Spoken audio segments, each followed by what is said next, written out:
So what you don't know is this entire thing's the intro. Oh, okay. We're just going to leave it all in? Oh, leave it all in. We didn't even buy editing software. It's a live feed. We spent $47 today on editing software, thank you. Expensive, man. Can't do this in Breaking the Photoshop. budget. Okay, so I guess just talk about the knives. Like, Well, what we have on the table is all M.A.K. So we went from, like, this is when we were still prototyping. We were trying out a few different aspects of it, trying to see what everybody thought, what everybody liked better, what worked out better before committing it to steel. And then that went directly from here to, these were our field tester prototypes that we sent out with friends, local guides and stuff like that. And had them, basically the condition was just don't sharpen it. And so we sent it out on as many hunts as we could until we were at least satisfied with the performance of it. So And that's the N690 steel, yeah, right? this is, these are N690 steel with G10 handles. The one in Lori's hand did 11 animals, still hasn't been sharpened, and this one did 15 animals without being sharpened. Still pretty dirty too. Very, Still very pretty- Yeah. impressive. Yeah. They've Still, come a long still ways. has a working edge as well. They do, yeah. I mean, you can feel them, the nicks on them. I mean, Yeah. you're not going to get that many animals without at least getting a couple of nicks. But The one with the But lead, you you could can still still, push I mean- paper with. yeah, exactly. So- I mean, we could probably buff them up and you could probably do another couple animals. They're still going. You know, we just don't send them out anymore because I don't want to lose them. Yeah. And the last time we sent one out, the jackass sharpened it, so Yep.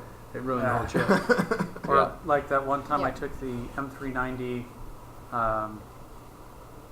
What was it? M390, and it was like walrus something or other.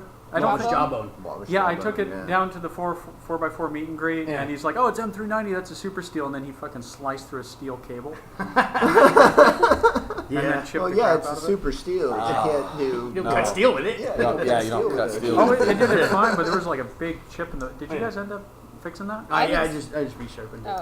Oh, okay. Okay. I just resharpened it. I was a little concerned. I'm like, this That thing's might- like $600. And that might actually be the one that I gave you for that tester, but these are all version 1. Mostly the feedback we got was jimping was the biggest concern we got. What's jimping? The grooves for the ridge. thumb on Oh, the that, back. Yeah. that thing on the back that Right makes there. me feel all happy when Yep. I'm handling the knife. Yeah. Okay.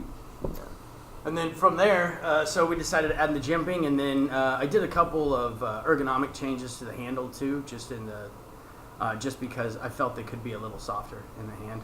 Right. Just playing around. Playing around with version 1, and then got to where I like it, and then went and rewrote, 3D rendered it, and Yeah. rewrote the coding. The handles are thicker in the more recent versions too. Yeah, the handles are a little thicker than more recent versions.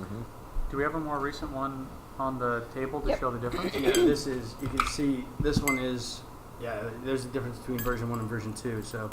So version 2 is quite a bit more rounded. You lose a little bit of the texturing, for grip, but that's why I leave the cusping on the front and back so that it's a little more to hold on to. Mhm. So you don't just have a smooth handle the whole way around. Okay. It fills the hand more. It doesn't slip when you're holding it like backwards, trying to go up the belly of something or Yeah. anything like Yeah, that. yeah. Where that square one's kind of. Smoothed out over time too. Yeah, I think the adding of the jimping and the leaving the cusping, I think losing a little bit of texturing on the face for comfort, I don't think we lost anything No. as far as function wise. No. Why did you do the barrels instead of just solid titanium dowels? Because everybody does solid titanium dowels, and I think it looks lazy. And I think these are much more useful. Yeah. You can tie a lanyard through it, so if you have like black G10, you can tie like an orange lanyard through it, so if you set it down, you can find it. Okay. Those that don't like a bright orange handle for hunting. That That is our was most cool. popular handle color. Yeah, orange by far. Or so- micarta. Yeah, micarta. We sold sold out of out. micarta right away. Yeah. But the thing is we were going to have a thong hole anyway. You know Yeah. what I mean? Every knife needs a thong hole. Yep. And so it just seemed kind of pointless to do studs and then do a thong hole. Well, and it lightens it up too. Yeah, it doesn't saves, rust. it saves a little bit amount of weight. It saves on cost too, because tubing is cheaper to buy than solid titanium rod. And it's easier to work. That way we can also flare it, and that adds to the strength of the handle too. Oh, and it looks better. Yeah, than pins. and I think so too. Period. Yeah. Yeah. We did aluminum You ones do at pin, first, pin, hole. Yeah. It's, which were a lot thicker. Yeah, we did do aluminum ones at first, but yeah, it didn't leave. There wasn't enough gap in the middle to. You could get 550 cord through it and Yeah. leather through it, but it wasn't easy. You It wouldn't just want didn't to. look as good. Yeah, you know, you wouldn't want to. It'd be a pain in the ass if you had to do it in the field or something. So Right. I figured the 5/16 titanium. So the 5/16 titanium seemed to solve all of our concerns and add strength at the same time. So I figured that was the best way to do it. Yeah, oh yeah. for sure. And then Yeah. Got you know, crazy exotic custom ones. You know, you got that was muskox horn, right? Yep. Yeah, Yep. muskox horn, custom handle. Thing's pretty sweet. You know, a little more expensive with the materials, but you know. you know what? You pay for quality. Well, that's the thing too. Like, you know, with Yeah. our N690, we Mhm. specifically tried to keep it under $200, just because, you know, we have a lot of custom knives, and Yeah. nobody, you know, you see what customers are looking for and what they want to spend, and I mean, just about there's not a custom in this shop that we sell for under $200. So we really tried to keep it under 200. We kept it to 219. Which is as close as we could get, but Right. we wanted to keep the price reasonable because, you know, I don't want to make a knife for elite, you know, hunters and stuff like that, guys who just dropping, you know, $30,000 on a custom hunt. I don't want anybody to be able to buy it, afford it, and Yep. use it. 219 is a good price point for a It knife is. that'll last the whole freaking season. Yeah. So Yeah. And for the amount of work we put into it, you know, Mhm. it's 219 is about as cut to the bone as we could keep it. mhm. And because we're, you know, I mean, we could use 440C and shine it up all nice. Yeah, we could do 100 No. and be all $100. fancy. We can charge $130 for it, but you know, you get a knife that's worth $80. Right. Yeah.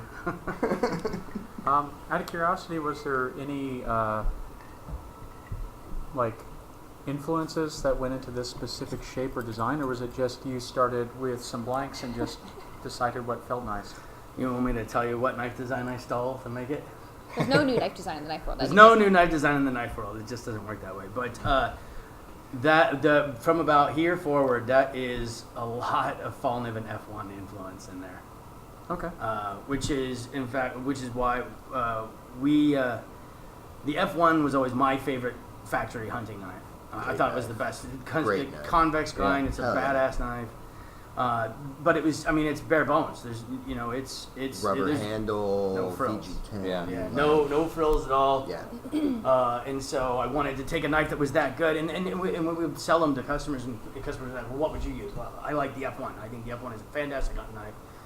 And then they would say, okay, but do you have anything like this that's, you know, maybe got this, or maybe got that, and maybe got that, and there wasn't anything else. Then we would take them over to the custom case, and the price would double. And so then it was, well, why don't we fill that niche? That's pretty much exactly what we're aiming at. Yeah, that So middle ground. we overbuilt it so we would outperform the F1, but then we used synthetic handle materials, and you know, we made jigs in the shop and found different ways to make them to keep our costs down, so we didn't have to charge what the custom guys were charging. Well, and it's still a simple design too. There's nothing Yeah. super weird or crazy about it, but it's functional. It's non-offensive. Yeah. Yeah.